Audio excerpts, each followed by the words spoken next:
Good morning, everybody. You hear my voice, but that's not me on TV. Our program is called What's Going On Here? My name is Bob Venn, Calvin Castine with the camera, and also our friend here at the 1812 Homestead in Willsboro, New York.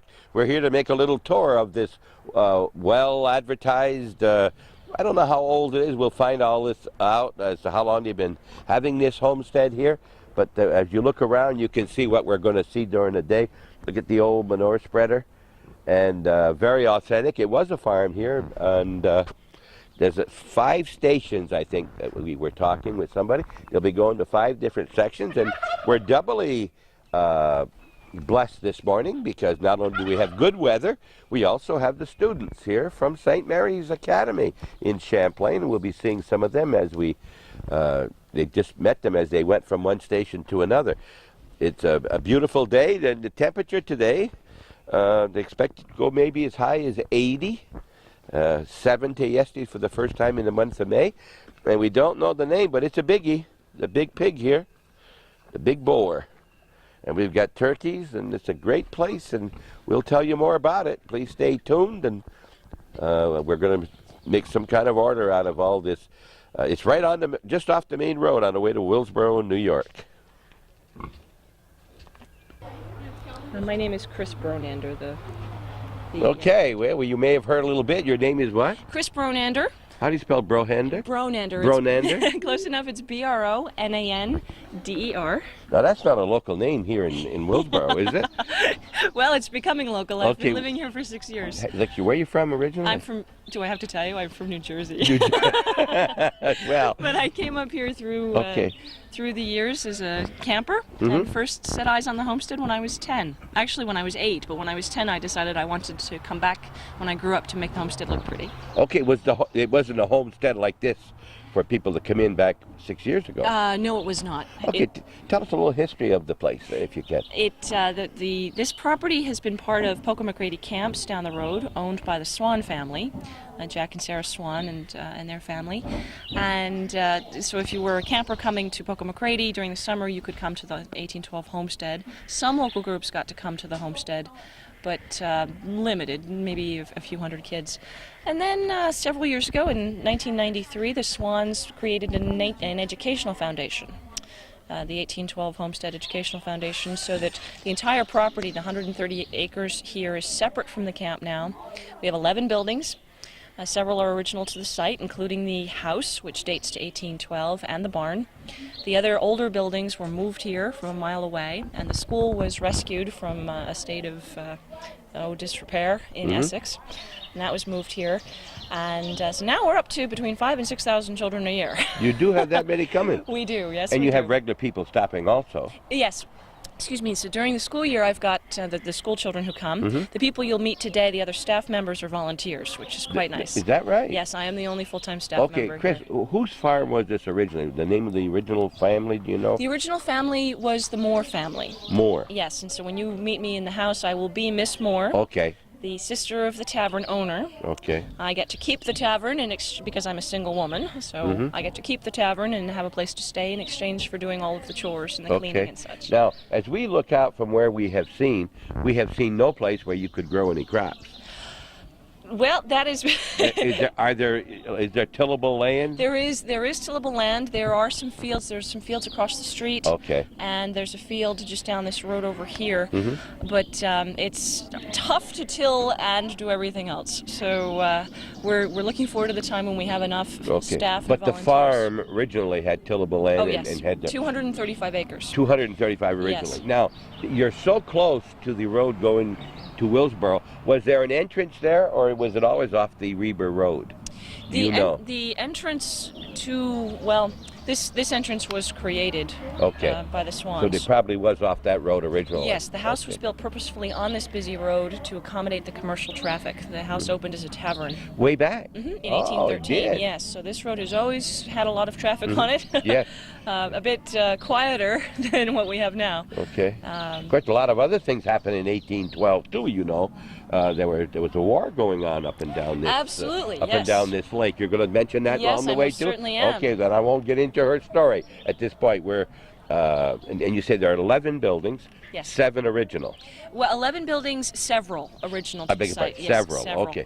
So, All right. And you got a beautiful layout here. Very, Thank very you. nice. Thank Very you. nice. When are you open? What we time? will be open 12 to 4, 7 days a week all summer, beginning June 30th. Oh, you don't open until June 30th Not officially. until June 30th for the public, for the general public, because as you see, it requires a lot So of... it gives you 2 months, really, before Labor Day.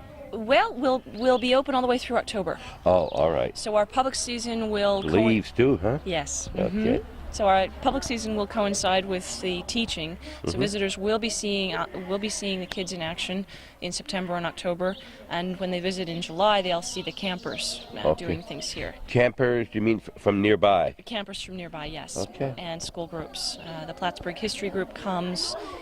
Another popular group is the technology students from Beekmantown. Those kids actually came and did a full charity dinner for us and raised over $100, which they donated to the museum, and those were 6th graders. Okay, now who operates it now? You mentioned a museum. Who is operating it now? It's a Council of the Arts. I looked at your brochure. No, this is a private educational foundation. Okay. Yes, so it is the chairman and trustees are all members of the Swan family, and I am the day-to-day manager. I'm the So if a director. person made a donation, is this a deductible? Yes, it is. It is. Yes. Okay. Yes, it absolutely is a deductible. Right. And tell us how you become a member. Oh well, if you if you give me a check or a $10 bill. Oh, right away. I have to practice that. Family membership costs $25, and individual membership costs $10. Okay. And that enables you to come back as much as you would like all year. Okay. And free access to all of the events that we hold. Now, where did you inherit or bring in the flies from? It's very authentic looking here in the woods, huh? They're here. It's the black fly time. Of course, we're already near the end of May. You know, time is flitting by. Well, I'm quite happy to have the black flies rather than snow. Okay, I'll bet. Now, when do you start getting the students from the schools? Or what? I have them all year. I have All year my long? first academic school group for the academic year 1996-97 was September 12th. Oh. And then through the summer, I've got many of the area youth groups who come, the local kids programs and such, and also I get visitors from ARC. I get visitors from the Adirondack Wilderness Challenge program. Those are youth at risk. Okay. I do all kinds of. Now, a lot of the students, of course, you can only go north about 40 miles, and you can't go east very far. So where do your students come from? How far south? They come from all over. We have many English as a second language students. In fact, I've had more than 100 just this week from Montreal. Oh, you from take that them area. down from, okay. But I also get students from as far away as Manhattan. We had the entire 10th grade from the United Nations International School here. Well, isn't that great? In March, who came. They came all the way up from New York City.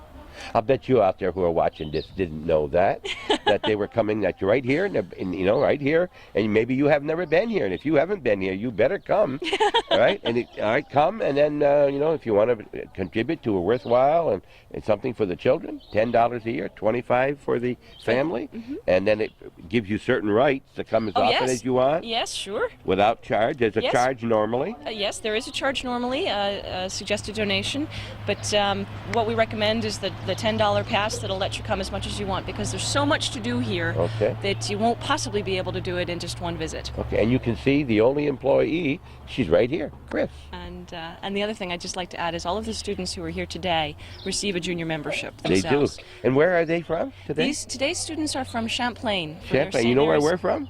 Where Champlain. Oh my goodness. We know these students. Oh my goodness. Yes. What a coincidence. It is. Oh, that's one of the reasons why we came today, I think. Okay, we'll be right back. You're watching Hometown Cable, program called What's Going On Here. What's going on today is a very original tour in a home that's going to be 180 5 years old. Calvin said that. I said, how did you know that? And he figured it out with the 1812. We'll be right back. All right, thank you. When we were looking for Chris, we went in the house and yelled a couple times, didn't find him. We came out. I said, Calvin, I know a lot of trees. I was a scout, but I can't tell you what they are. I said, what kind of a tree is that? And lo and behold, he said, I don't know, but aren't they unusual? All kinds of knurl. Look at the bark on those trees. And what kind of trees do you say they are? Those are locust trees. Okay, and you said this is not unusual and very common for the early 1800s. Any woman who was creating a homestead, creating a home, would want locust trees next to her house. Much the same way as in the future in 1997, one would plant some exotic tree from Japan. And locust was the tree then. Yes. And we were mentioning we thought they might even be dead because there's no leaves, but she said they come out much later. Yes, they do. That means they stay later in the fall, too. Okay. Yes, they do. What colored leaves? Do you remember what color leaves they have? Are Well, they they're yellow? green. They're green, and then they turn a lovely red color. Red. Okay, much like the sugar maple, maybe. Very, very red. And this must be gorgeous here in the fall in October. It is. One of the reasons. All right, this is also the lady's work, you see. Well, I cannot take credit for the garden. The credit but for the normally, garden... way back, the lady had the garden, Yes, yes. But presently, the credit for the development of the heirloom garden is due to Bill Umber, who is our acting blacksmith. We met him when we first came in, introduced it to us. And then now the home was quite a ways from the barns and the rest of the... Now, the original barn... This is original to the site. Okay. As best as the evidence suggests, the barn is younger than the house. Okay. Maybe from 1820 or 1830.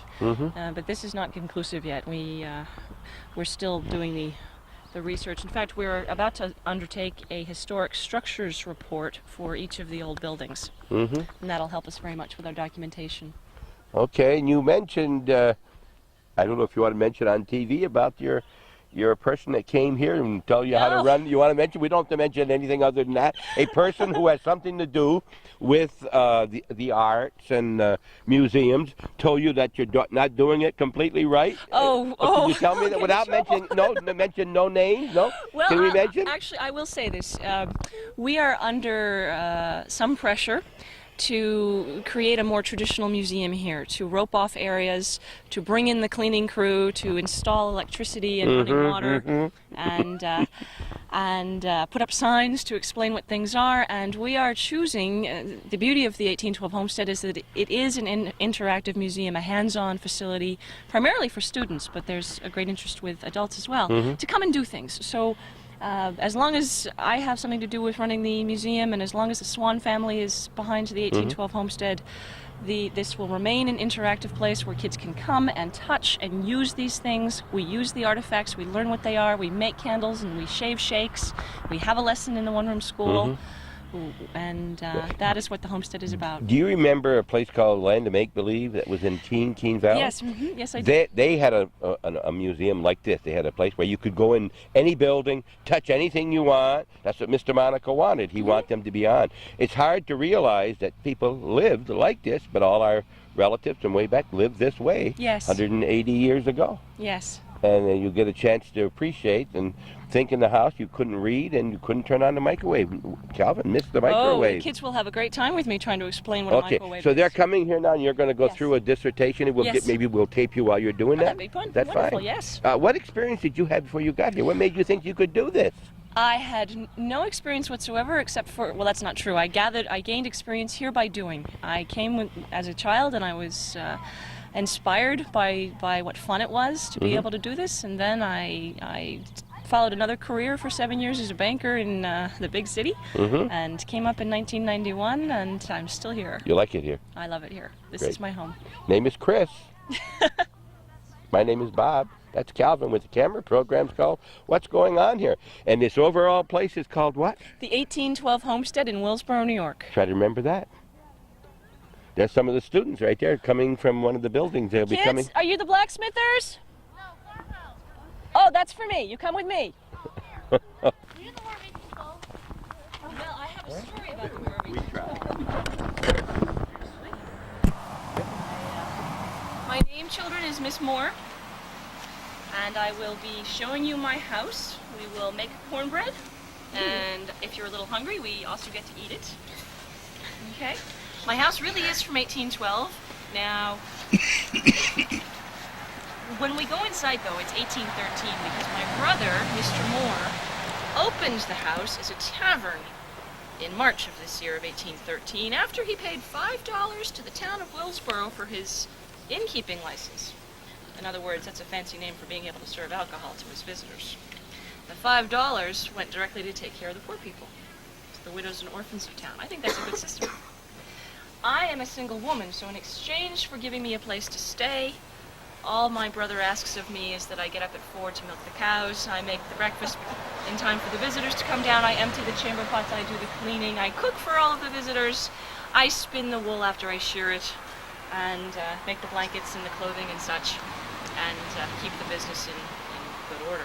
My brother right now, Mr. Moore, is a captain in the militia. So where do you suppose he is right now? Fighting? Fighting? Fighting, yes, he is fighting. What country? America. Well, he is American, so, but what country are we at, France. at war with? No, actually, we're not at war with France. Let me give you a hint. What language do you speak, children? English. You speak English. Okay, so, right, now, why are we at war again here in 1812? Why are we at war, do you suppose? Is she taping this? I think so. Let's focus for just a moment, though. Okay, here we are. It's 1813 right now, and you know there's a war going on between America and England. France is actually on the American side for the time being. What do you celebrate in July? The 4th of July. And what's that all about? Independence Day. From what? England. Declared. All right. I believe why the war was fought is because England wouldn't remove its troops from America. Very good. Very good. Okay, so we declared our independence from England on July 4th, 1776, right? But now we're in 1812, 1813, and I'm telling you my brother is off to war. So we still have some unresolved conflicts, yes, with the English. And I haven't told you yet, but when you go to make shakes, Master Ed is a spy. He's English, but he's spying for the Americans. Guns out, man. All right, we need to wash our hands before we come in to cook.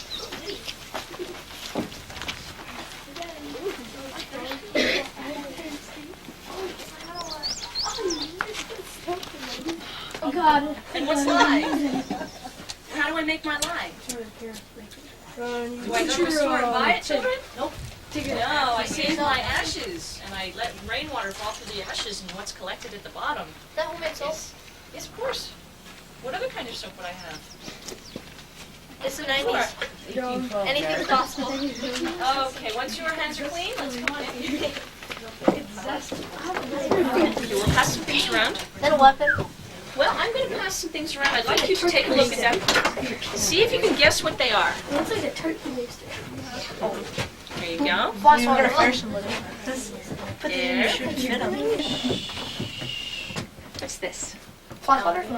A fly swatter? It looks like flies. Okay, one at a time, please. With French fries. To make French fries? I know what French fries are. To strain vegetables and stuff. Okay. Popcorn, yes, this is a popcorn maker.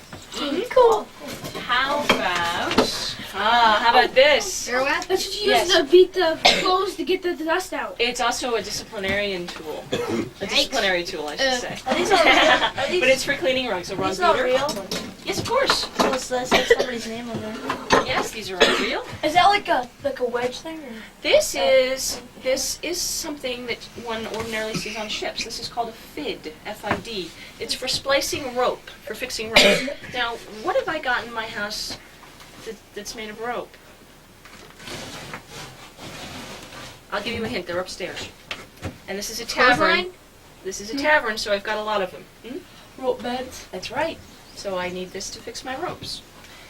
I think you all know what this is. Cannonball. A cannonball, that's right. Is that a mini one? You keep asking me if these things are original, children. Why would they be 1812. imaginary or fake? 1812. Well, it could be from 13. 1712. Look, actually, we believe that this is from the French Indian Wars, based on the location of where it was found on the bottom of Lake Champlain. So, We don't know. so that deal with your brother looks like you got the clog? short end of the stick. I mustn't complain. I am a single woman without a home of my own or a husband, so I am quite satisfied with my lot, although I'll tell you I do cause trouble from time to time. Those In fact, I'll tell you an idea I have for a way to overcome the English. I have this idea that if the English sailors come up the Boquet River, I have this idea that if I can get, well, it wouldn't be just me, but if the women can convince our men, the men in the army, to go hide we can go out, the women can dress up really nicely, and we can go out and greet the English soldiers who are going to come and burn down our houses. But you know what? If we're really nice to them, then maybe they'll let us give them a good meal and maybe something good to drink, maybe 1 or 2 or 3 things that are really good to drink. And then they're going to get sleepy, and they're going to pull their chair up to the fire, and they're going to get comfortable. And then we'll give the high sign to our men, and we'll have an ambush. That's my idea. Pretty cool. That's a pretty good idea. Very so? slick. Except, you know what? You know what the problem with that is? Then the men hear that this is my idea, and they think I'm too smart for my own good. Use that for shoe sole. It's called a shoe last. Don't you get in there? Do I go to the store and buy myself shoes right now? You make yourself hungry. Well, the shoemaker comes house to house. So my brother, this happens to be my foot, my brother makes a mold of my foot, a shoe last for my foot, and he makes them for himself and for the little kids around, you see, right there. And then when the shoemaker comes, we just hand these shoe lasts to him, and he makes shoes, and I give him food, and he stays here until he's all done making the shoes.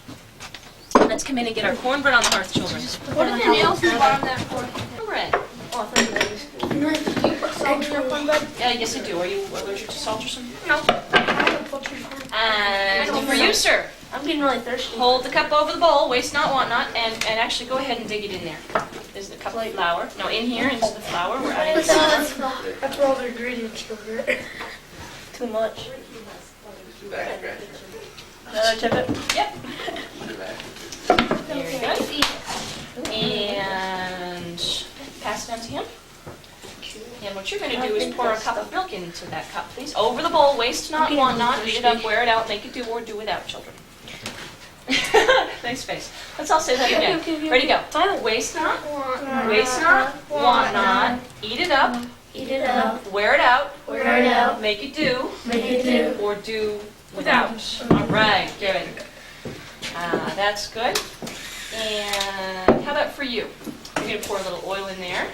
How much? Just until I tell you to stop. And stop. Children, what room is this? Kitchen. Very good. And you are going to be the egg person. Cool. I know. Can I just crack Yes, it? sure. Perfect. And the egg shall goes in the fireplace. In the fireplace? Well, yes. There you go. Okay. And move right along to there. You look like you're a good pincher person. I'd like 3 pinches of this in there, please. What is that? This is something called saleratus, which makes the bread rise. 1, 2. Is that like yeast? It is sort of, but it's not. Uh-huh. Okay, and we'll just put one more in for good measure. And go ahead and do 1 more of this. That's salt. No, this is not. It's not even burning. Oh, it's turning black. And do a little bit. That was salt. Do you like sugar? Yes. You sure? All right. Well, do you think we should put a little sugar in there? Yeah. I want you to know that I worked extra hard. I worked extra hard yesterday to make butter. I brought my extra butter into the store so that I could barter my extra butter for the white sugar that we're going to use. The butter's not poisonous. So here you go. How about half a cup of sugar? Is good sugar for a company? Well, I cannot make white sugar. Is that enough? So I need to be able to get it from the store, but I try not to use money. I try to barter, exchange things that I make. I've read several books, like Laura Ingalls books, where they once accidentally kind of ate all the good sugar for the company. Kind of accidentally? Do you think it was an accident? They got And a you little- look like a good stir. They got a little carried away with the cakes. They did. Oh dear. Stir, stir, stir. Where are we going to cook this? Over the fire. Over the fire, that's right. Put it actually on the hearth, not over the fire. Yes, the hearth is the metal part. Well, the hearth is the brick part here. Put it in that thing. I'm going to use what's called a Dutch oven. You know how when you make pancakes, you have to get your griddle hot first? That's what we're doing. We're seasoning the pot. Yes. That's the oven. The hooks are from the blacksmith shop. The cast iron pots are not. And will you excuse me just a moment? That's the oven. This is for you. This is a beehive oven. How long do you suppose it takes me to heat up my oven? 5 minutes? 2 hours. And how do I do that? Come forward. With fire, I build a fire in there. Hey, go ahead and pour a little oil in there. Let's say stop. Good, that can go back on the table. It takes me 2 hours to heat that oven up. I build a fire in there, and then the bricks get really, really hot after 2 hours. And then, do you like ashes in your bread? No. I don't like ashes in my bread either. So what I do is I remove the fire from the oven, and then the hot bricks are what create the oven. So once or twice a week I'll use that for my yeast breads, for sourdough bread or white bread or rye bread. And we don't have 2 hours today right now for cooking, do we? So, and by the way, do you feel how warm this fire is? You feel that? Sometimes people will come in and they think they're doing me a favor by putting a big log on the fire, but you know what? If they put a big log on the fire gets too hot for me to use. This is a tool for me. So, let's bring over the cornbread, please.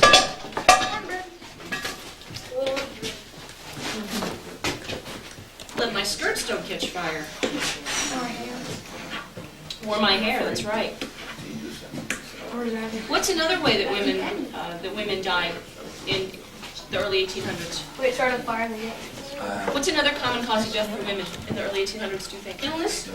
Illness, but also having children. Did they have nail polish back then? Food poisoning. Hot. I had a date last night.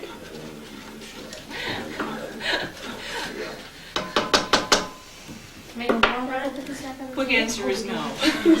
But I've got news for you. After we finish cooking here, nobody's going to notice because my hands are going to turn black.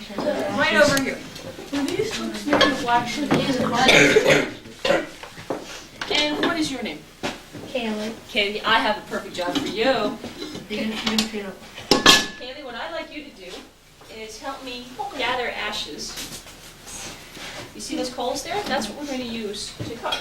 So I want you to come over here with me. Dig a pile of coals. Make a pile of coals right there. Putting those on the bricks. Yeah, right there. And you can stop when you get too hot. Do you want to do one more? I chose Kaylee for 2 reasons. But I like, yes, but I also, she's wearing pants. I don't want people with bare legs to get Get a nice tan. Okay.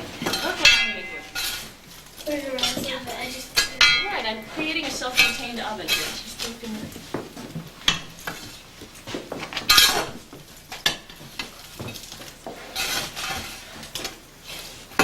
Can you feel how hot that gets? Yes. Yeah. Isn't that gonna be a problem, sir? Yeah, you have another. A problem with what? I forgot to check the oven. I wouldn't burn your hand on the handle. Okay, excuse me, and I need to keep my supply of coals going. I need to use good hard wood when I cook because hardwood retains the heat. So, okay. Would you like to see the rest of my house? Sure. Okay, let's go to the Okay, remember, I'm trying really hard to get myself a husband so that I don't have to keep working for my brother running the town. A couple of what? What's that? What is it? Entertainment. Entertainment? What kind of entertainment? What is it? Musician. Musicians? Well, I would enjoy having musicians here. What does TV stand for? It's 18 goal. The verge of entertainment. Ah. I'm not sure I understand. It's what? Moving pictures. Yeah, different. So you have a big stack of pictures that somebody's drawn and you It's flip a through them big really fast? box with pictures. And It's like a play. It's like a play, but it's been like, It's like a play? yeah, but I'm not doing it. It's just Colored sound. It must take a lot of actors. Yeah, I can't. Ah, all right. All right. Well, okay, children. While we're going through the house, I'd like you to count how many fireplaces my home has. 2. Now, I've already told you what room this is. It's the... Right now, I have a favor to ask. I need your opinion on something. My brother, as I told you, he's busy off fighting the war. Well, the last time he went away, I asked him to make me up some red milk paint. And he did, and then when he was gone, I decorated. Now look how I decorated. Do you see the red spots on the beam here? Do you see that? There, you can see them better over by the hook. Are those original? And you see the red patch above the kitchen door there? The red spots and the red paint is indeed original to the dining room. This is my decoration. And my brother didn't like it though, he painted over it, but what do you think? You think I should paint it red again? I'm going to. And the next time you visit, you will see this dining room, the red color, and with the red polka dots all over the ceiling. But my brother thinks I'm a little crazy. Don't answer.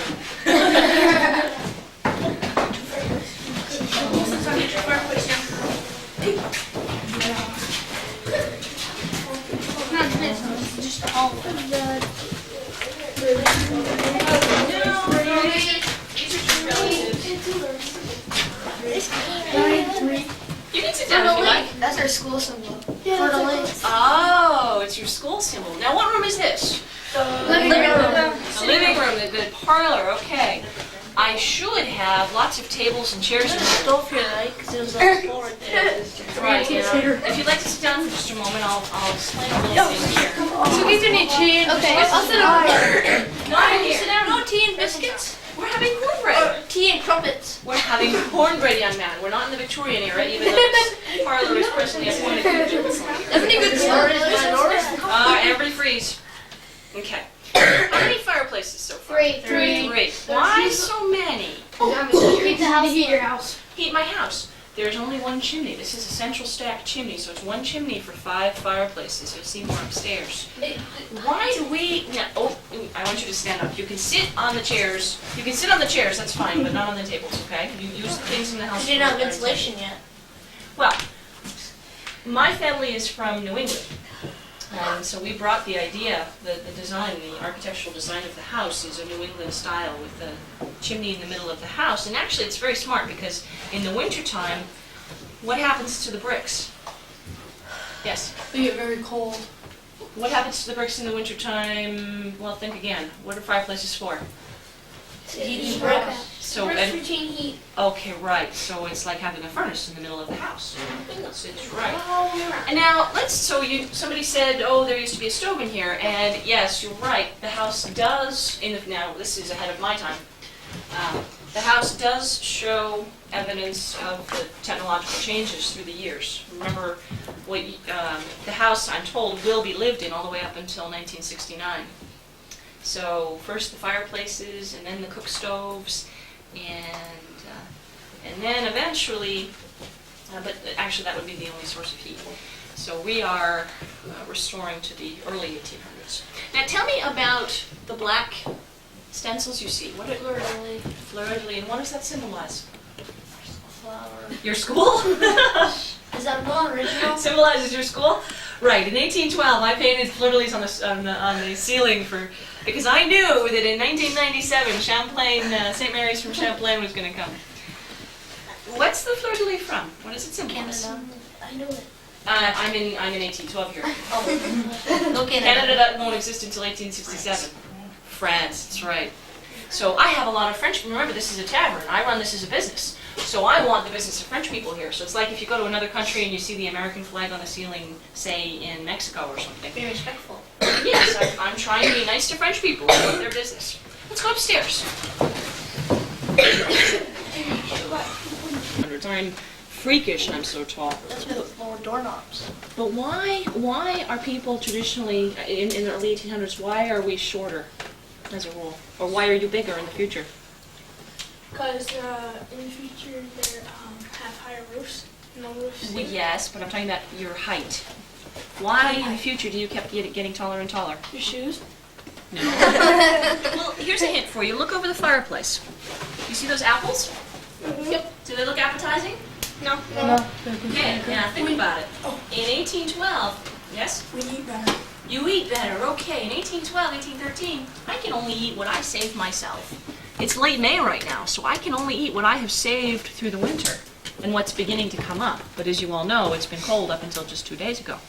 So I've got news for you. Those apples might look, well, a little less appetizing right now, but if it's February and there's 4 feet of snow outside, and I add a little water to those apples and some brown sugar and some cinnamon and maybe a nice crust, all of a sudden those apples are really good. But you I don't think I'll have the none. most dried apples like that last for almost 10 years if you keep them dry. They do last a long time. Let's come back in here, children. That's the fourth wire, boys. That's made out of rope. I'm going to show you. Right, good memory. See, you come on. See that? Sleep tight, don't let the bed bugs bite. Let's all try saying that really fast. Ready, go. Sleep tight, don't let the bugs bite. I was faster than you were. Okay. This is one of my guest rooms. The room in the back is for Master William the blacksmith. He's an itinerant blacksmith. He travels place to place. But he's here for a period of time. The room in the corner here is for the school teacher.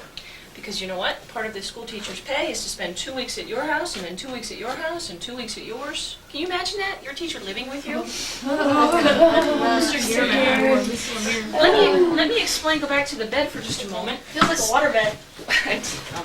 Oh Come wow. on. A water bed? It is very comfortable. Let's say that I eat too much cornbread today. I've got 4 teams today, so let's say I eat 4 pieces of cornbread and I get a little heavy in the old backside when I go to bed tonight, and I go whoop when I go to bed. I can take this bed wrench, this tool, and tighten the ropes. Sleep tight. Now, what about the bed bugs? What's all that about? Bugs being the rope or... Well, in the straw, right? And the mattress. But is this a straw mattress? Doesn't look like it. We'll feel it. What is it? Cotton. Yeah. Oh, the cotton from the... I don't have cotton. I'm in the Wool. North Country. Wool. Well, No, wool is not good. Feathers. So tell me, let me ask another question. They must be Am I from a rich family or a poor family, do you think? rich. Okay, we're not millionaires, but we're quite well to do. In the 50s. You're well off. I'm well off. And what's the pot under the bed for? Go to the bathroom? It's a chamber pot. What do you mean go to the bathroom? Yeah, you can't get up, you're handicapped. What do you mean? I don't understand what you mean go to the bathroom. And you see I've got flowers in this white pitcher over here. I can't. Why don't you come back out? Oh. Here, oopsie. Okay. I have flowers in this picture here, but I really shouldn't have flowers in there, should I? Because my guests need to use that for what? For washing, that's right. Let's return downstairs. The other half of the house upstairs is presently closed for renovation. Mom?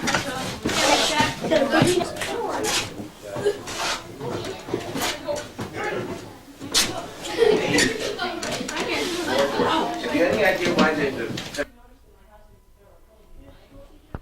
This is a portion of the house they didn't display because the volunteers are working, and there's 3 rooms. You have to go through the room we're in to get to the other 2 small rooms. Remember, it was an inn, so they're doing some of the walls, patching up some of the plaster, and there's another bed, the big rope bed that I don't know if you were able to see it, Calvin, the other one.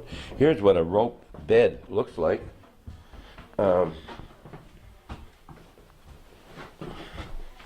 There's what they call the rope bed. Of course, these are new ropes in this one.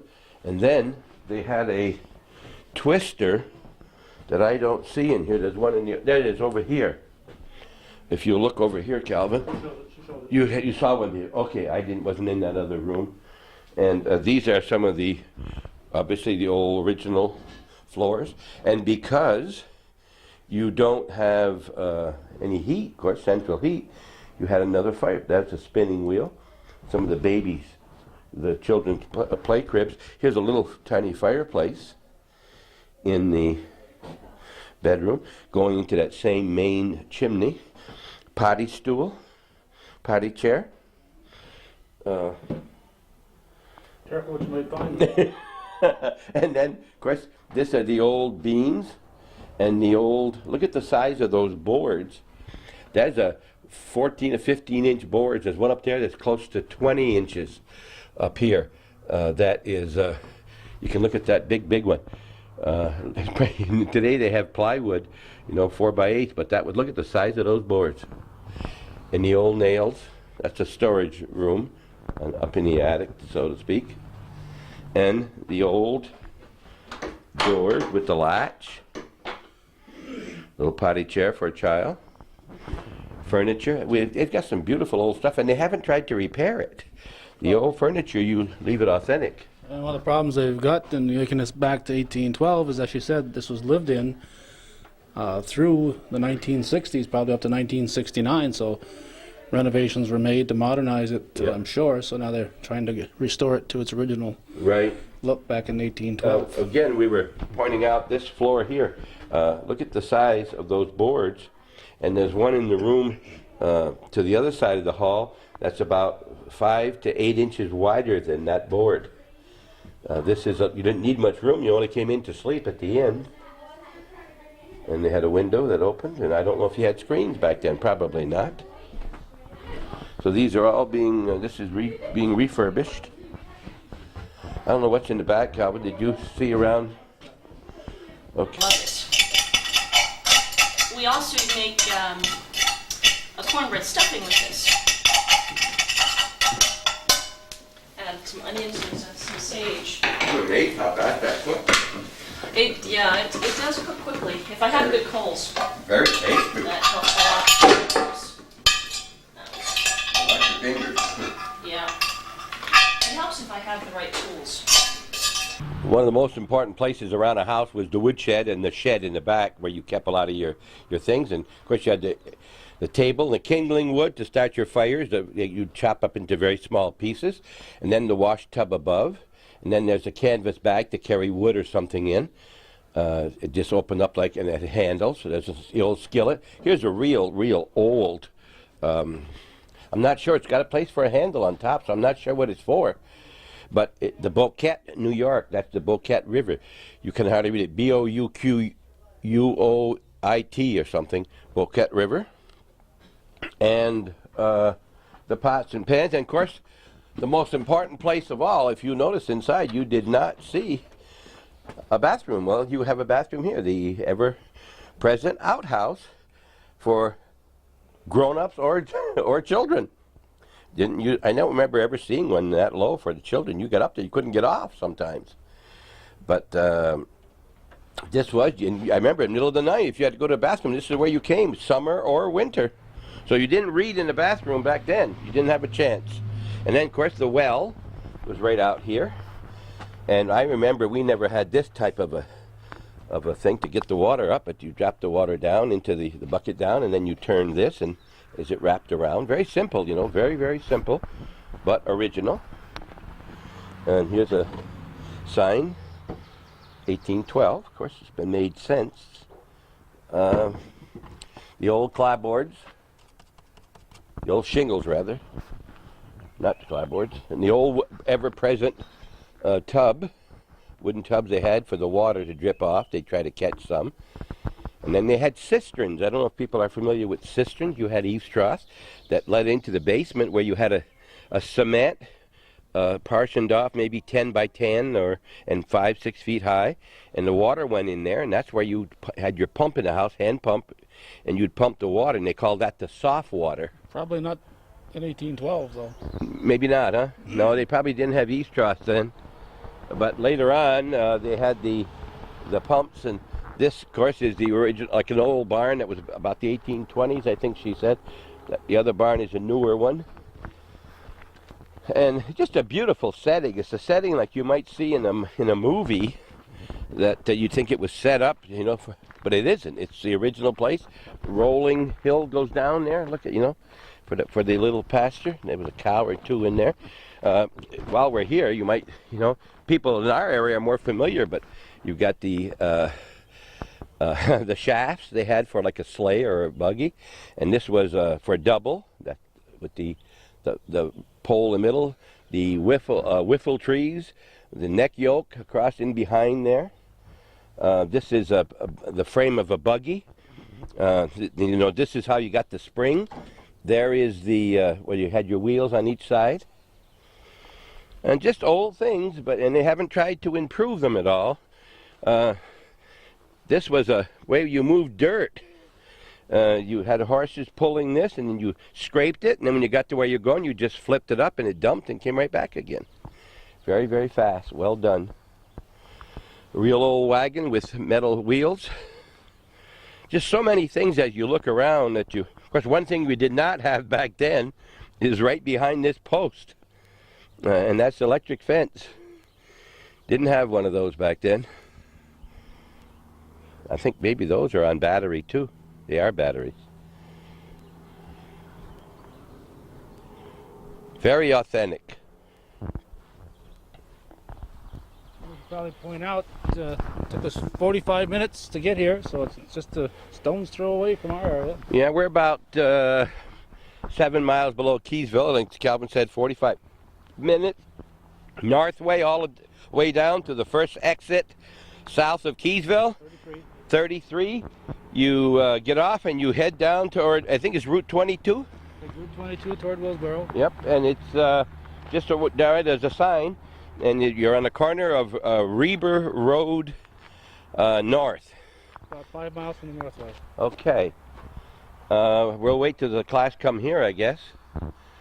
We're going to go down to the schoolhouse. I think we're a little late for that, but we wanted to show you around the buildings there a little bit. We've moved to another building where they're showing how to make candles. They're each dipping their strings into the various solutions to make their candle, the wax. Of course, the old washing machine, not from 1812, but that's a wringer, rather, not a washing machine. This represents a type of a home they might have had, not so big, with the loft. Wasn't a lot of privacy in a home. Some of the homes, that was an inn we saw before, that's why it was so big.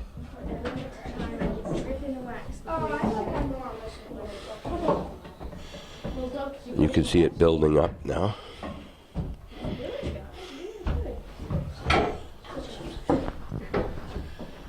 We got a very original handrail. Is this like I thought it was It's hard to get your hand around it, but the stairs are very, very steep, like a ladder.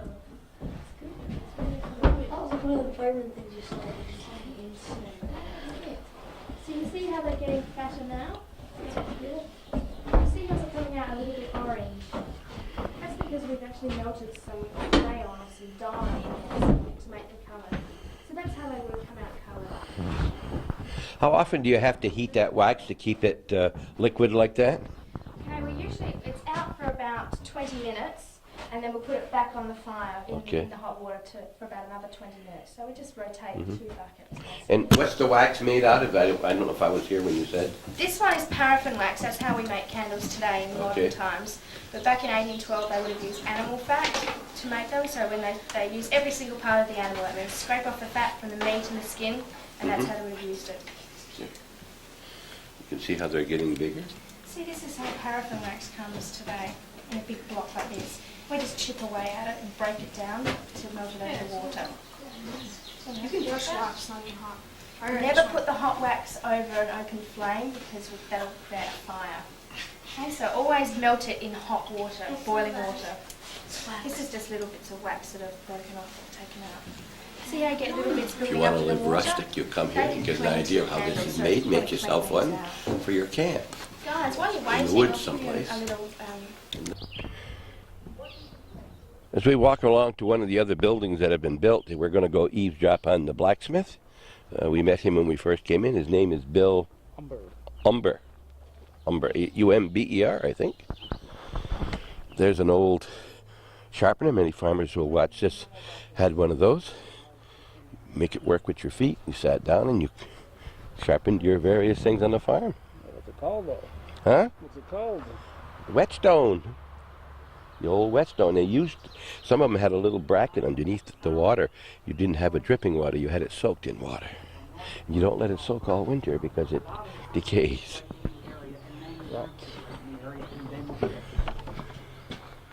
What do you know about, let's say, for instance, the Allen family in Vermont? Do you know why they moved to Vermont in the first place? Who are the Allens?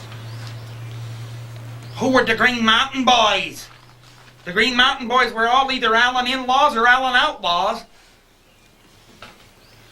or Allen cousins. There was Ethan, Ira, Levi, Ezra, Ebenezer, Heman.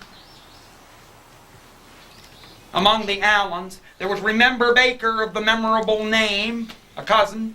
Matthew Lyons, an Allen apprentice that married into the family. I can only think actually of 5 Green Mountain boys off the top of my head that weren't related to the Allens some way or other. And that was the Reverend Lemuel Haynes, and there were 4 Connecticut Abenaki Indians that were in it.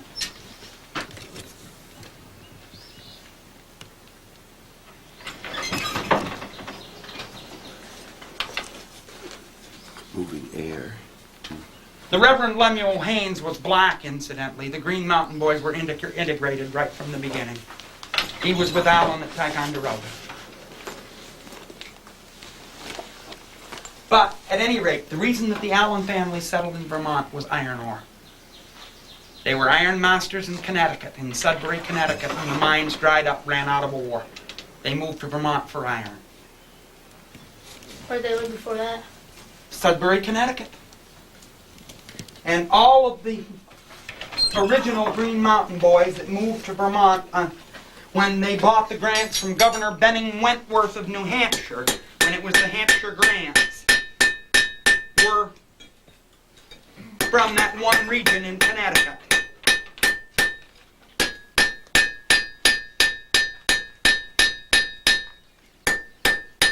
Now, who can tell me where the American Navy was born?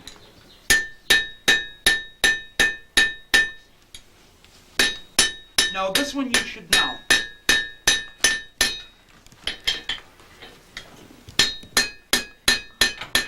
You really should. The first deliberately commissioned and launched, and they were commissioned by the Continental Congress, and launched fleet of ships that the American Navy built,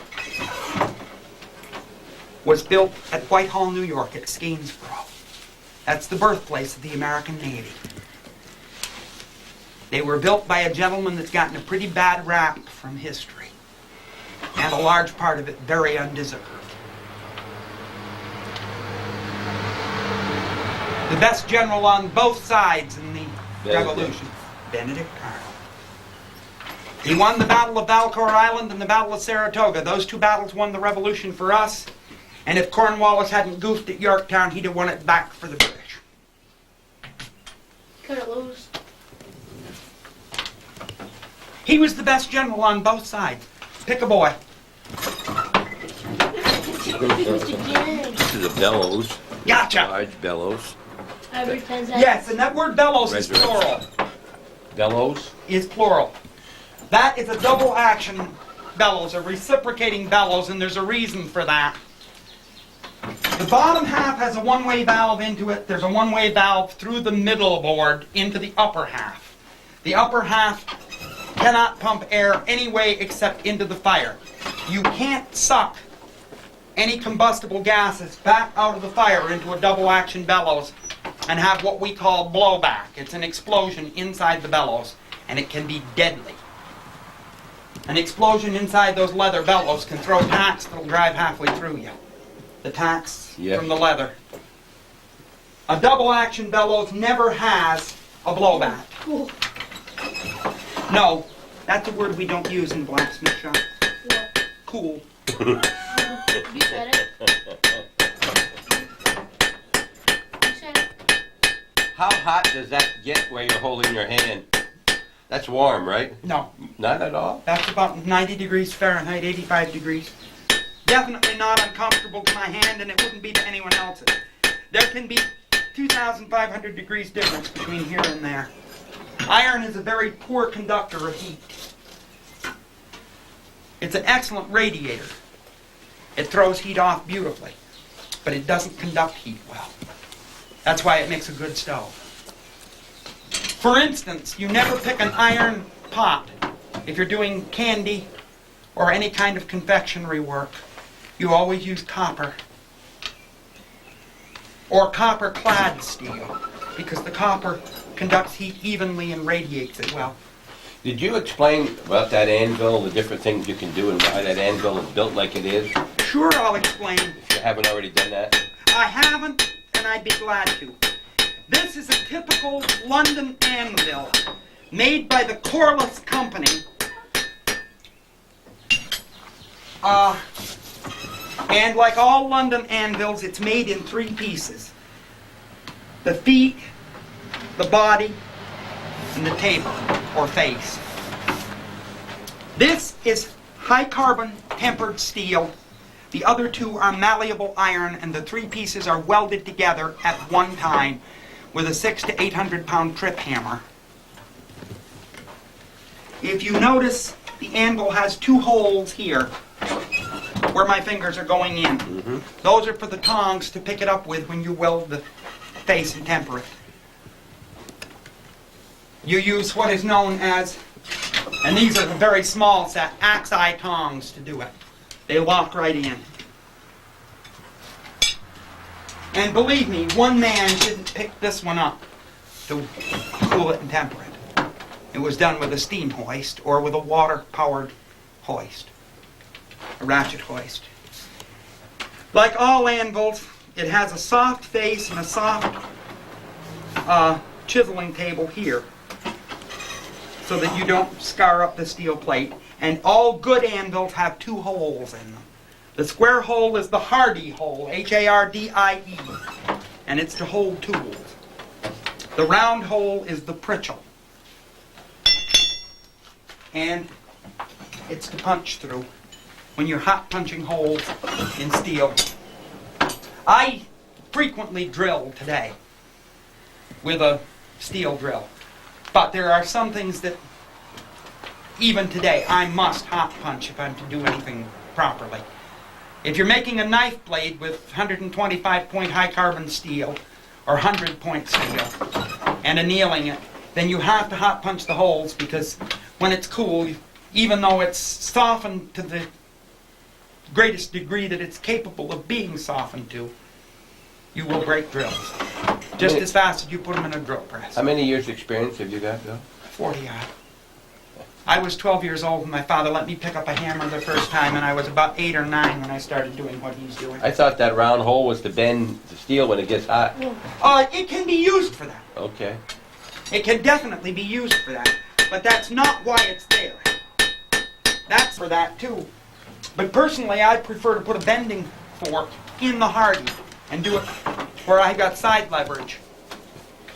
But that's a personal choice. I'm not saying that that's the only way to go. Another question would be, you'd normally work in much more light than this? No. No? Never. Is there a reason for that? Yes, there's never windows in the business end of a blacksmith shop, because I can look at the steel and judge temperature within 25 degrees on 2500. Wow. Mm-hmm. And if I can't see the iron and see the fire, for instance, there are indicators of temperature of the steel within the fire that I can perceive. When I can't see the steel itself, I can still tell how hot that steel is. If I want welding heat on a piece of steel, my father never welded a lot. He didn't need to, and that was one of the things that he never got round to really teaching me. He showed me, he demonstrated a few times. But I went and took some lessons in welding from an old timer. And he said, you know all those beautiful books that you've got on welding steel in a forge? I said, yeah. He said, use them for tinder to start your fire. The only thing you need to know about welding is you put your iron in the fire and you hold it there until you see flower sparks. Sparks that look like flour dust, about 6 inches above the surface of the coal. Your iron's hot, and it will weld. Don't let me interrupt you from your regular talk here now. Now back to where we were on the Civil War, kids. Or on the wars in the area. Here in the Champlain Valley, by 1800, we had an industrial capacity that was second to none in the world. In the War of 1812, in the American Navy, there were 8 Constitution-class frigates. They were the biggest ships in our Navy at that time. You know how many of them Commodore McDonald had at the Battle of Plattsburgh? No. 2 of the 8 were built, launched right into Cumberland Bay, and used right on Lake Champlain for the duration of the war. That's 44-gun, 4th-rate ships of the line. But like all the Constitution-class frigates, they were pretty well overgunned, and most of them were gunned as 3rd rates. The Constitution herself carried 55 guns. She was rated for 44, but she carried 55. Basically because she was made of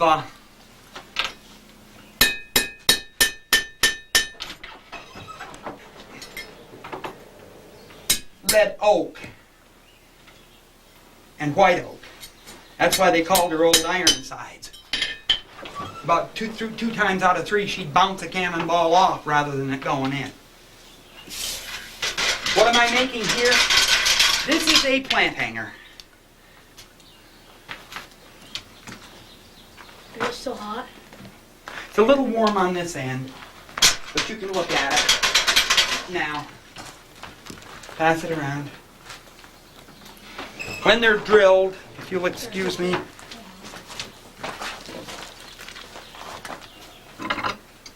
and ready to go up, they look like this.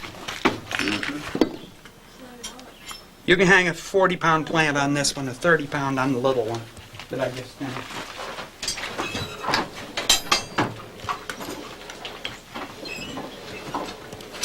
Bill, a question about the water. That's strictly to cool it, not tempering, right? Both. Now, hardening steel has to do with the speed at which you will remove the heat in it, at which you kill the heat. Plain water has the greatest ability to pull heat out of iron. Then comes salt water, and after that oil. And depending on the degree of hardness that you want, you temper in one of the 3. If you temper in oil, you temper in the kettle that you can put a tight cover on immediately so that if it bursts into flame, you can smother it. But if you want something to be hard and tough, you temper in oil. If you want something to be brittle hard, you temper in water. Or if you're going to remove part of the temper later by reheating it to anywhere from 300 to 700 degrees Fahrenheit. Pulling for your color spectrum is the major part of tempering. If I'm tempering bow keys for an ox yoke, I temper them at sunrise red in salt water, and they come out perfect spring quality. That's spring steel, and they have to be a spring. If I'm tempering gun springs, sunrise red, or just let it cool a hair from sunrise red and into salt water. If I'm tempering in oil, I would be tempering something that must be both tough and hard, like a seat spring for a buggy or something like that. Or an axe head tempers in oil. So, the main reason I have water in here is to cool iron. And the one thing that my father did teach me about tempering, and he could bat 1,000 on rock drills. Say that again? He could bat 1,000 on rock drills. He could get them right the first time, every time. The correct hardness. If I bat 300, I'm doing good. It's a very serious art, right? It's a serious art. It really is. Tempering rock drills. He tempered all the drills for northern New York State during the WPA. Particularly 457 from Meacham Lake through to Potsdam. But, at any rate, the one thing my father told me was, you're altogether too damn fond of the slate tub. He said, set it down by the fire and let it cool slow and it'll be tougher. One break is easy. Yes, Pa. But the older I get, the more I find he was right. He told me he'd give me this hammer to start with and I'd need it. But he said, by the time you hit my age, and he was about 50 at the time, he said, you'll be doing most of your work with one of these. That's a 40-ounce hammer. This is 12. question about that quickly. You should not use a regular nail hammer to do this kind of work. You can use a nail hammer. Doesn't matter what the hammer Does it is. make any difference? Not. The one ironclad rule is you never strike the anvil, you strike the metal on it. You never hit the anvil with the hammer, and I don't give a darn about these guys that ring the anvil. Yes. Because if you're striking the anvil with the hammer, you're striking tempered steel against tempered steel, and you're going to have chips flying and somebody blind. I've known 3 one-eyed blacksmiths in my life. The price of safety in this work is eternal vigilance. I'm the only blacksmith in his 50s I've ever met that had all 10 of those, all 10 of these, and both of these. And you don't wear glasses. I mean, protection. No, I can't. My vision is very acute. I can read Bible print from here to the anvil. No problem. I don't need glasses, and goggles tend to obscure my vision to the point where I can't see to do really fine work. What about your dad? My father could read Bible print from here to the anvil to the day he died. It's the thing we're blessed with. And my grandfather on my mother's side the same. They had acute vision. Thank you much. You're welcome. A nice straight line, please.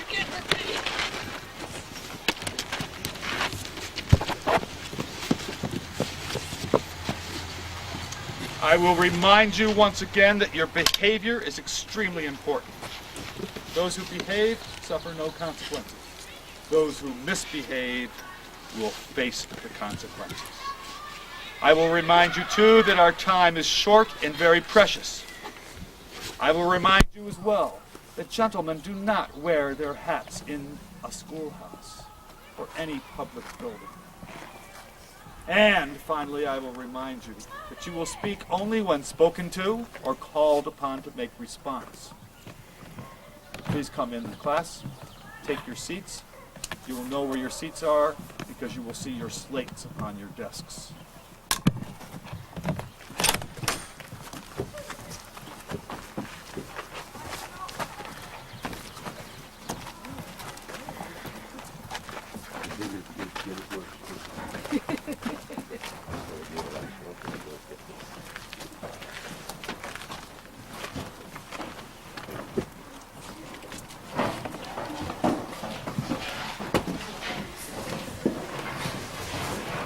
Name at the top of your slate.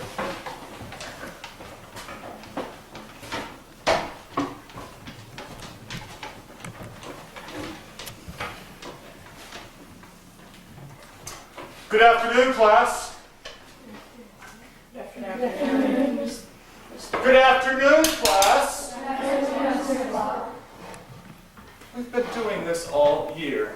Why can't we ever do it in unison? One more time. Good afternoon, class. Good afternoon, Master Locke. Thank you, children. Philip, Josh, Kathleen, Lori, Alan, Andrew, Kevin, Brittany, Ben, Edward, Caleb, Adam, do you have 2 first names? Some people do. Thank you. And I thank whoever brought the apple. That was very nice. Thank you. Let's go right straight to our recitation. Today's lesson, I believe, if I'm not mistaken, is lesson XXX. We did XXIX yesterday.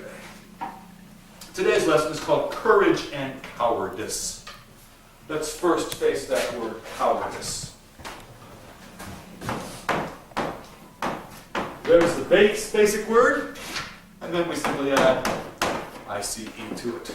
Who understands cowardice?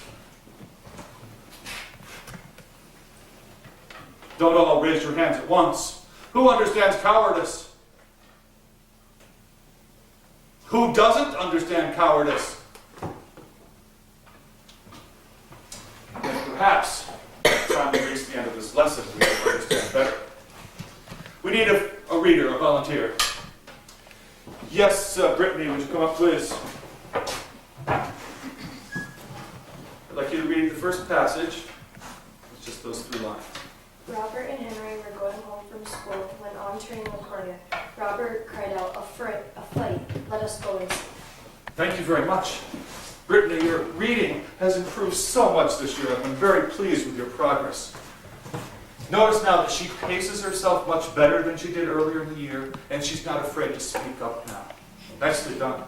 Remember, when we read aloud, when we're doing our oral recitations, we must try to enunciate, to pace ourselves, to use the punctuation as clues for how we proceed when we read aloud. We have to keep our eyes slightly ahead of our voices. So we have Robert and Henry going home from school when, on turning a corner, Robert cried out, a fight! Let's go and see! Typical boys, yes? A second reader. Yes, Philip.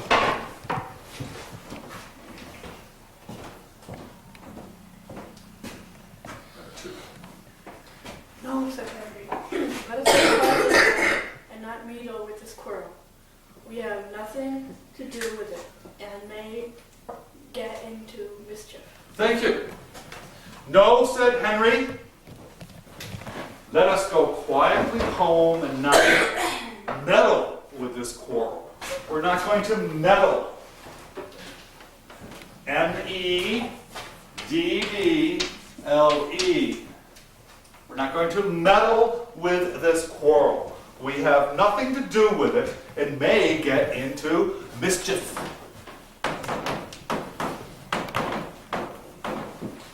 Does anyone understand mischief? Yes, Adam. It's like, sort of like when you get in trouble and you're not doing like what you should be doing. You're not doing what you should be doing. You're doing something you should not, other than what you should be doing. And if you meddle with something, can someone express this idea? Philip? Not going with it when you're not supposed to. If you meddle in someone else's affairs, what are you doing? Snooping. Snooping is perhaps something you might be doing. Getting yourself involved. So Robert was the one who saw the fight and wanted to go to it, and Henry is the one who says, no, we should go quietly home, not meddle in this quarrel, because if they do, he says, we may get into mischief. Some people would say trouble, because mischief can lead to trouble. A third reader, please. Alan.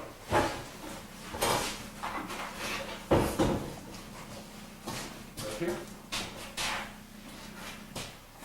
You are a coward and afraid to go, said Robert and ran off. And off he ran. Henry went straight home, and in the afternoon went to school as usual. Okay. So Robert calls Henry a what? A coward. A coward, yes, but please wait to be recognized before you speak. So Robert calls Henry a coward. And Henry goes straight home and in the afternoon goes back to school as usual. We need a fourth reader. Another volunteer. Edward, are you volunteering? Yes, I thought you were. Fourth right here. But Robert had told all the boys that Henry was a coward, and they laughed at him a great deal. But Robert had told all the boys, what about Henry? Yes, Ben? That he was a coward. And they laughed at him a great deal. I need another volunteer. Yes, Andrew.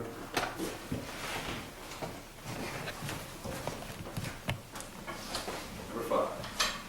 Henry had learned, however, that true courage is shown most in bearing reproach when not deserved, and that he ought to be afraid of nothing but doing wrong.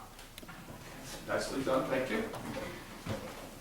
Henry had learned, however, that true courage is shown most in bearing reproach when not deserved, and that he ought to be afraid of nothing but doing wrong. We'll come back and we'll talk about that a little later, that passage. A sixth reader. Another volunteer.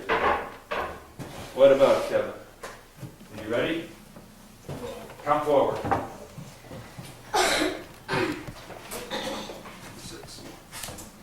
A few days after Robert was bathing with some schoolmates and got out of his depth, he struggled and screamed for help, but all in vain. Does anyone understand what happened a few days later? Yes, Philip? They almost drowned. Yes, Robert was bathing with some schoolmates. What would that mean? Yes. Kathleen? Taking a bath? You think? No. Washing? Washing? No. Yes. Swimming? Swimming. I don't think you have too many friends in the bathtub at once. He was swimming, therefore, with some friends, and got out of his depth. What do you think that might mean? Yes? He got out of the level of water he could swim in. Yes, above the level that he might be comfortable, right? Perhaps he could no longer touch the bottom of the lake or the pond that they were in. He struggled and screamed for help, but all in vain. What do you think means all in vain? Didn't do him, Philip? He did it all madly. Madly? And what were you going to say, Adam? Maybe that nobody heard him. Nobody heard him. It was in vain. It's like he was wasting his breath because no one could hear him. A seventh reader. I need someone who has yet to volunteer. Kathleen, I saw your hands come up. Come up, please. Excuse me? I'm sorry. This of course is Chris. Oh, who is it? Christina. Christina, I'm sorry. Number 7.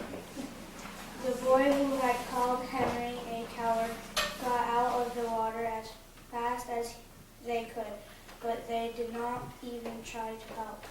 Yeah, now, is this boy or is this? Boys. Boys. The boys who had called Henry a coward, what did they do?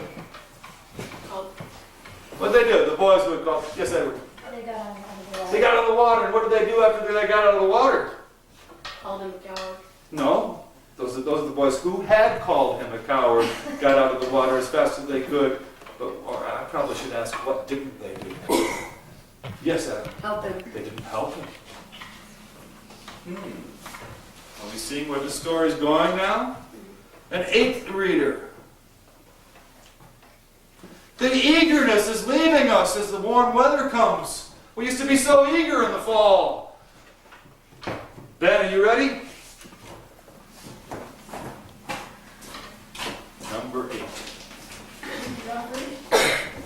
Robert was fast sinking when Henry threw off his clothes and swam into the water. He reached Robert just as he was sinking the last time. Thank you. So who turns and responds to this emergency situation? Yes, Edward? Henry? Henry does. Henry, the coward, is now going to go save Robert. A 9th reader. You ready, Josh? You're not ready? You're supposed to be eager to volunteer, Josh. Caleb, you ready? You might, Caleb, say, yes, Master Locke. Yes, Master Locke. Number 9. By great effort and with much danger to himself, he brought Robert to the shore and thus saved his life. Henry has saved Robert's life.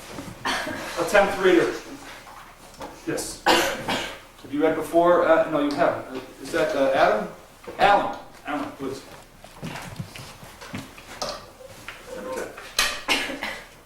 Robert and his schoolmates were amused by having called Henry a coward. They owned that he had more courage than anything. I want you to go back and look at that first sentence again. The very first word of the second line, and then read that sentence again. Look at the word carefully first. First word of the second line. Robert and his schoolmates parents were ashamed at having called Henry a coward. Thank you. They were ashamed at having called Henry a coward. They owned that he had more courage than any of them. And a final reader, our 11th reader.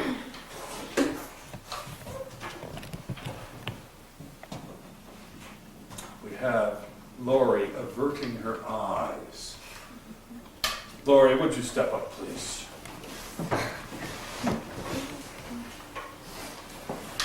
And I want you to say this with as clear and loud a voice as you can. Number 11. Never be afraid to do good, but always fear to do evil. Thank you, Lori. Well done. Another person whose progress with reading this year is incredible. Thank you. Never be afraid to do good, but always fear to do evil. Who can explain what cowardice is? Only Adam, he's the only one. Philip has a hand up. Andrew, what do you think? That you are a coward yourself if you call someone else. What do we mean by cowardice, or what's a coward? Scared. Someone who's scared? Doesn't do. Someone who's that would be afraid. afraid? Edward, what were you going to say? Oh, he said it for you? That's okay. Sometimes you have a good spokesman. Someone who is full of fear is one who is a coward.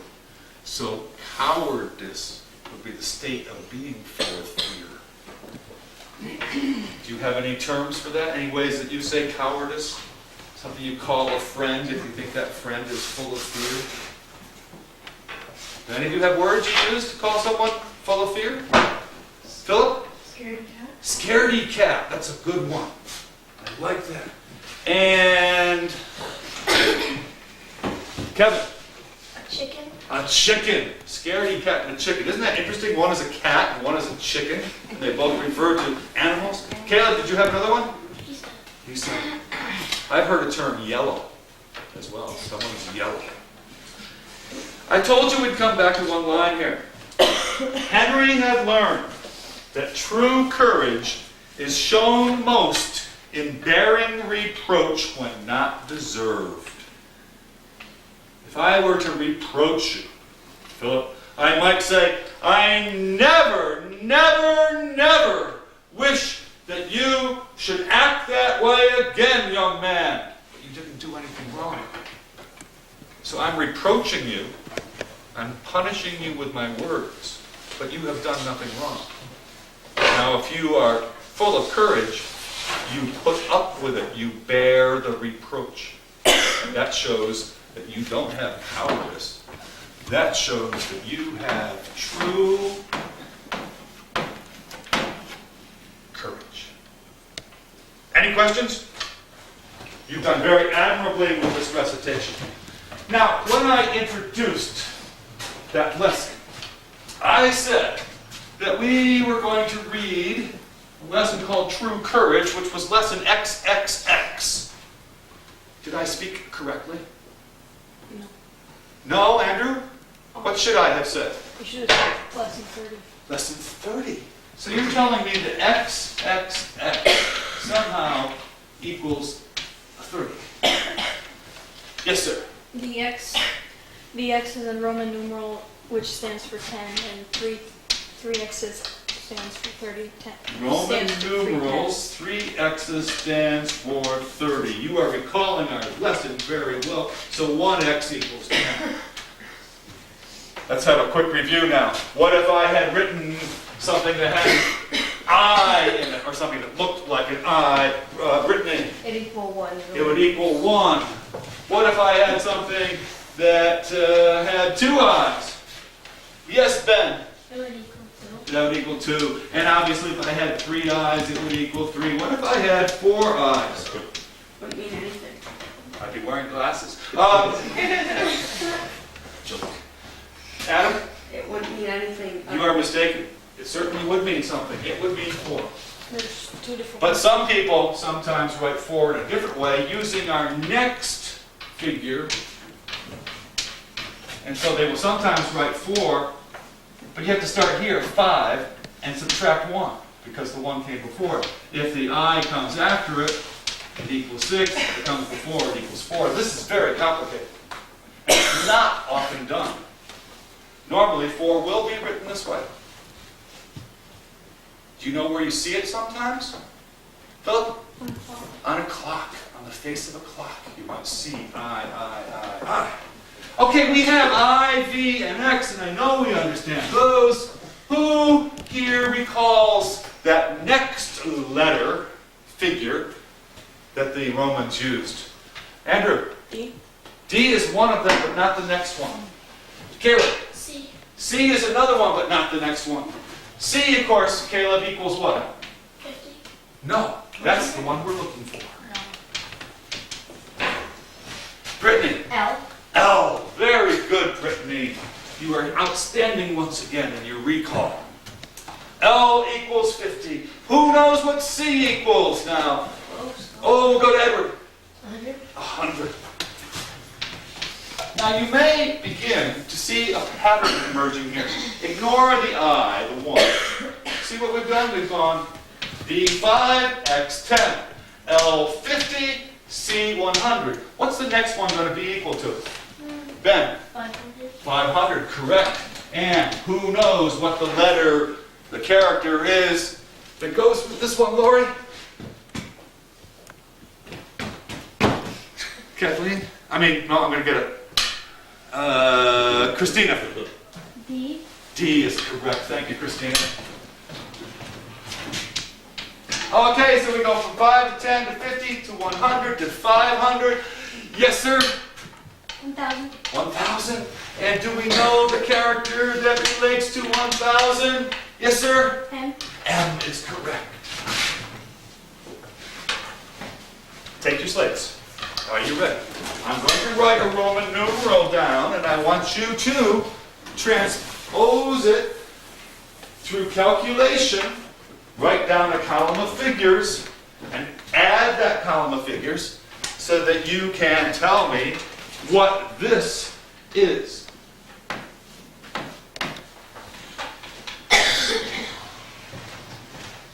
Now remember, when we do this, let me give you a simple example first. Let's say it had been L, X, I. I would have started on the left side, and I would have written down 100 because C equals 100. I would have written 50 under that because L equals 50. X equals 10, and I know that 2 I's equal 2, and then I simply would have added those figures to get 162. Remember? Caleb, you need to recalculate.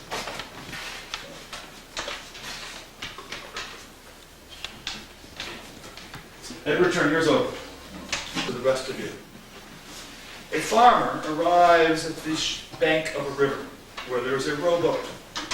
He has with him a goose, a bag of grain, and a fox. Do you already have an answer to this, Alan? No. Do you have the answer for the other one? And 2 of his items. He can carry across the bag and the fox at the same time with him, or he can carry the goose and the bag with him at the same time, or he can carry the fox and the goose with him at the same time. But he cannot leave any 2 of them alone on the far shore when he returns for the other item. How can he get all 3 items across without the fox eating the goose or the goose eating the grain? We'll come back to that in a moment. Our calculation here now. Who has an answer for me? Brittany. 1,776. 1,776 is correct. 1,000 plus 500 plus 2 C's is 200 plus an L is 50 plus 2 X's is 20 more plus a V, which is 5, plus a 1, and it will all add to 1,776. Are you aware that you know another language besides English? At least a portion of another language? Well, you obviously know some Latin, the mathematics of Latin. But what are these figures here? We call these Roman numerals. What do we call these numerals? these numbers that we use. What language is that? Philip? English. We say these in English, we use them in English, but they come from another language. They're not from Rome. They're not from England. Yes, Christina? Canada?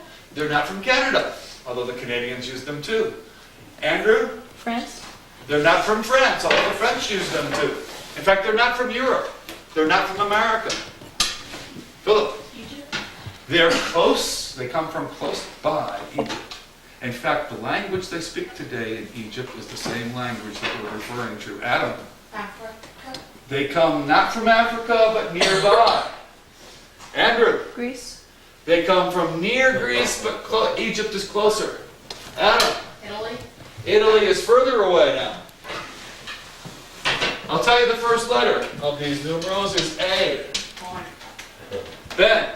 Algeria. Algeria. Close to Algeria, but not Algeria. The second letter of these numerals is R. Philip? Acrobatic. I think you're trying to say Arabic. These are Arabic numbers. If you were to see the Arabic language written, you wouldn't be able to read or pronounce a word of it. But if you saw a merchant's calculations as he wrote down his figures, you would be able to figure out most of them because we have copied their numbers and used them in our languages. So you know.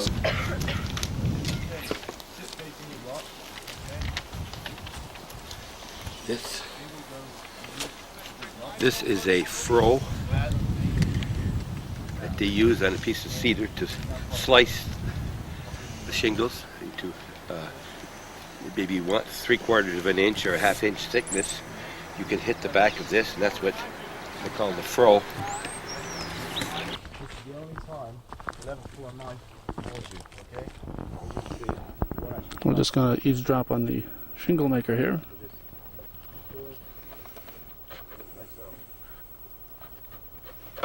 Okay? So you can see what this is doing. It's smoothing out. Press that and feel the difference. Okay? Do you do it on both sides? Yeah, you do it both sides and all around.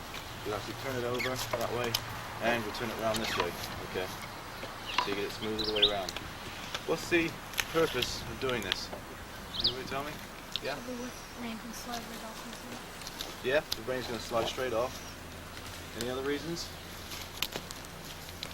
If you put two shingles together and you've got uneven surfaces, like at this end, they won't fit together. You'd end up with a big gap, and the water will actually work into that gap. Okay. And when you've finished with a shingle, ideally, you want a thick end at one end and a thin end at the other. Do you know why? Yeah. So the water will slide down instead of... Yeah, it will work like that. It's also to do with the construction. When you're constructing, it's so you have the thick end at the top, the thin end at the bottom. If you have it level all the way, as you're working down, you'll gradually work out away from the wall. Okay. So if you have a thin end at the bottom, it'll tuck in, and the next one fits the same. So in fact, it'll go straight down. Okay. Anybody have any questions? No? So you're ready to make shingles? Okay, if you want to split into twos, then you can hold the throw for each other, and there's some wood on the rock there that you can use. Okay. Yeah, make a shingle each. Okay. Alright, watch these fingers. You come around this side. In the middle first.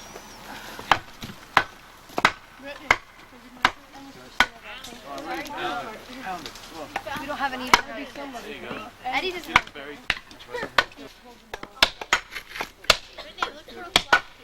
That's got a knot in it.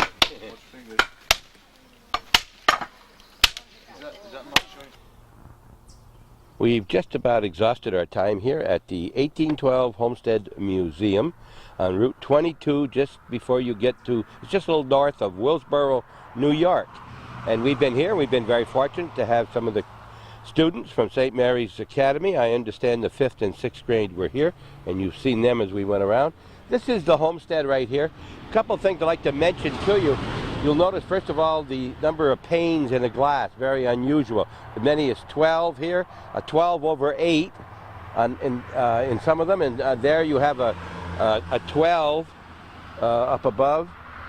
You'll notice there's no overhang on the side of the house, just in the front. And it wasn't very much. You know, they call it the eaves. Well, there's nothing on the side. You'll see that in some constructions today on garages because they don't spend as much.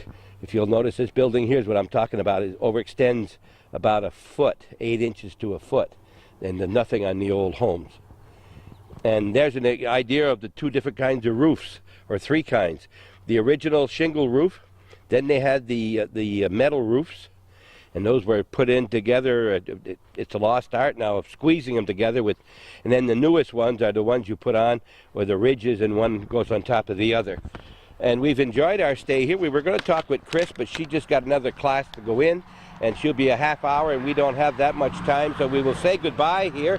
Thank you for watching Hometown Cable. I want to remind you that the 1812 Homestead is open from late June till early October.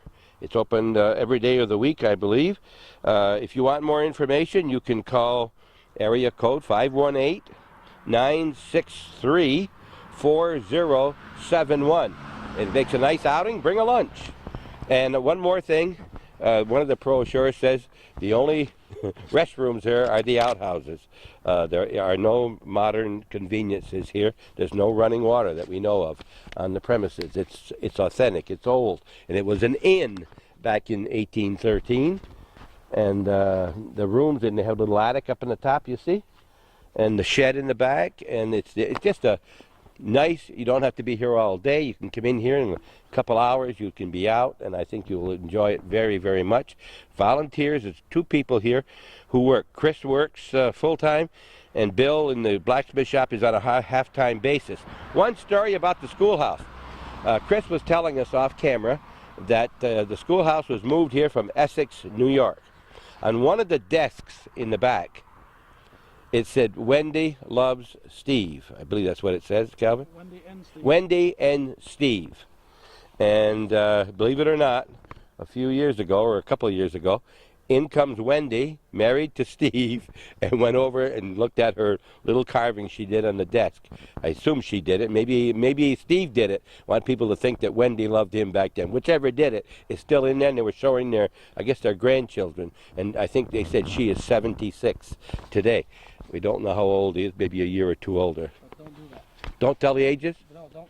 Oh, don't carve desks. You know, you're not supposed to carve in the desk. But she did that back when she was school, and maybe that's all they would do. We were telling the children after talking with the man's name of the teacher, Master Lock. Of course, the name of that is because when you lock the door, it's a master lock. That's where he got it, he said, and Calvin said yes, but he went to Yale. So that was what we were talking off camera. Man's name is Tim, I forget, Teft, T-E-F-F-T. And he's a volunteer here, as many of them are who are walking around with the people. I think you'll enjoy it, and it's just a short ride. We were down here in 45 minutes from Champlain.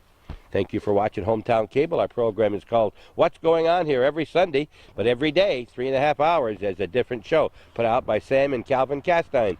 And you can see all the things that are happening in the northern tier, and even sometimes down into Essex County. We're in Essex County now, and we're going to be looking for more and different things for you to see. We'll see you next Sunday. But remember, if you are not already a patron in 1997, send a donation to Hometown Cable, $12 or more. Remember, he appreciates the donations in 1996 and 1995, but that money's all gone, long gone. So if you would like what you're seeing and you want to help, $12 or more. It's not a lot for anybody. And if you want to do it twice a year, he'd love that even more. Tell him I sent you.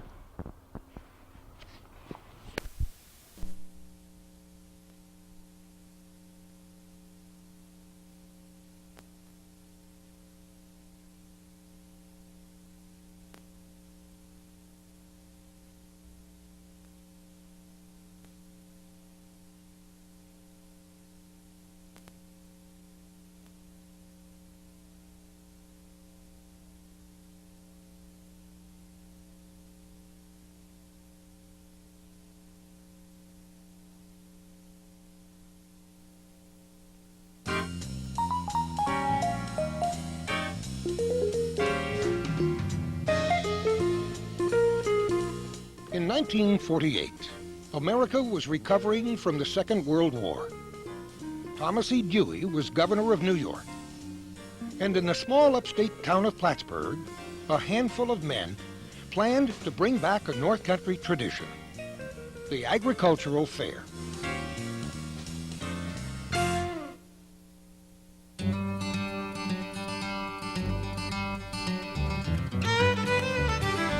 In 1819, when farming had matured and become separate from lumbering, the Clinton County Agricultural Society was formed in Plattsburgh. In 1860, the society acquired permanent grounds for the annual fair, including a racetrack named for a local farmer. The Sanborn racetrack attracted horses from a distance and started a craze among the local populace to breed racers, some of which would gain fame. In 1886, the grounds were moved to this location in the city of Plattsburgh. The site contained a number of buildings for exhibiting produce, as well as a grandstand that seated 3,000, where it would remain for almost 100 years.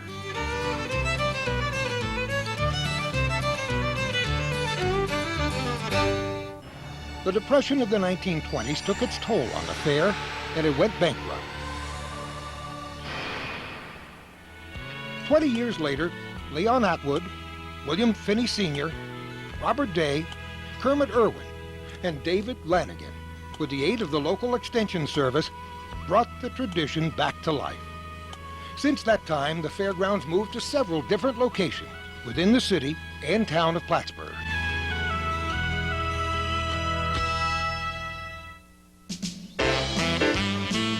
The fair moved to its present location in 1954, when 80 acres were leased from the city of Plattsburgh.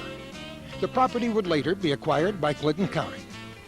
Since that year, the fair has continued to build new buildings to accommodate both the fair's and community's needs. Plattsburgh and Clinton County have a rich history, older than New York State or even the United States. Situated on Lake Champlain, the 6th largest freshwater lake in the United States, Plattsburgh has been located on the highway that built America. Since its discovery by Samuel de Champlain in the 1600s, the lake has been the major transportation route through the middle of the 20th century. For thousands of years, Native Americans rode its 100-mile shores. In the 1700s, it was a major battleground for the French and Indian Wars.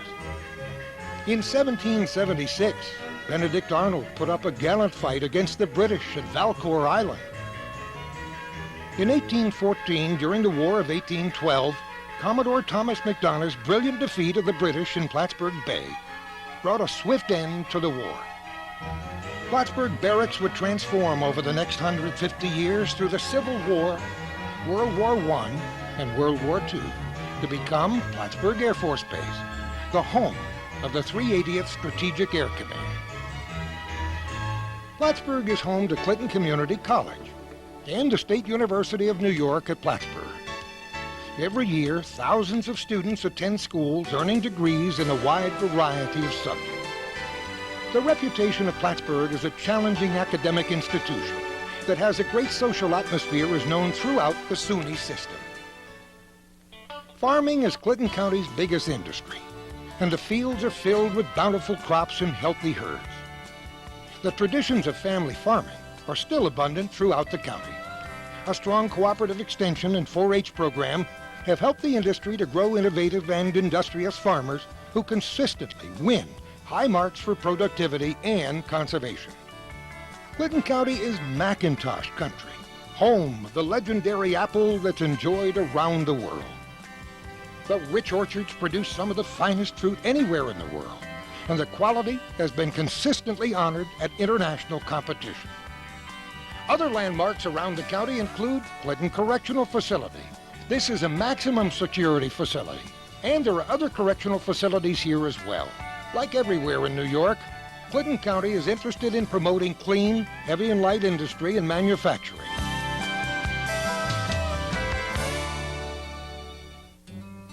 Clinton County's location on the border with Quebec has traditionally led to a significant partnership with Canadian business. The Clinton County Area Development Corporation has a tremendous track record in bringing Canadian companies into the U.S. market with facilities in Clinton County.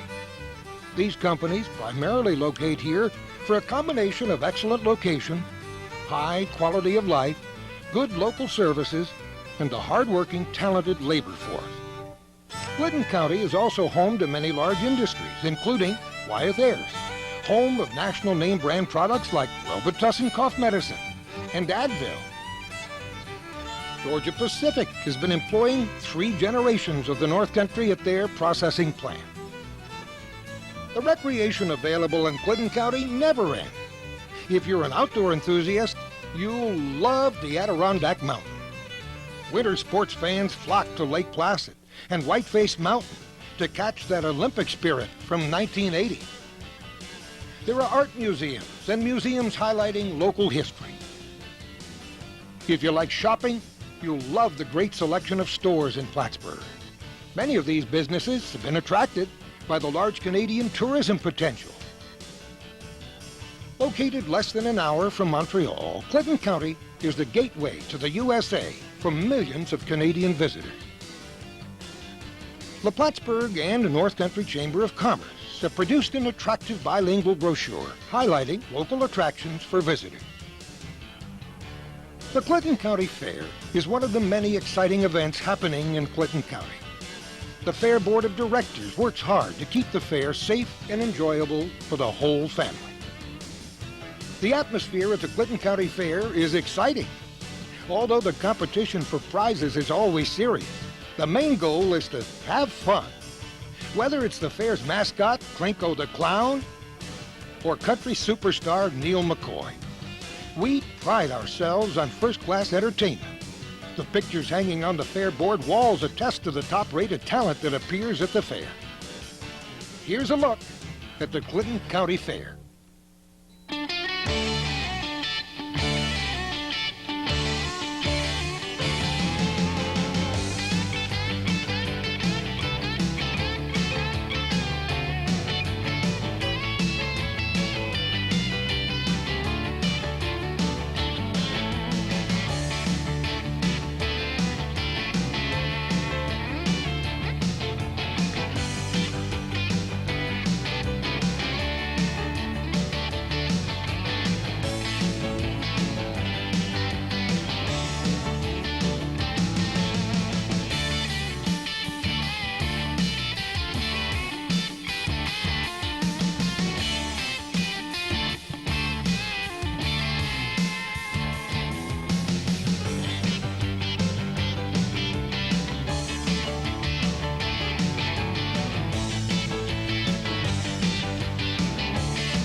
Everyone who puts on a fair knows how much work it is. It couldn't be done without the hard work and dedication of a large group of people. As we celebrate our 50th anniversary, The Clinton County Fair extends the warmest thanks to everyone who's helped shape its success. We invite all of you to come to the fair.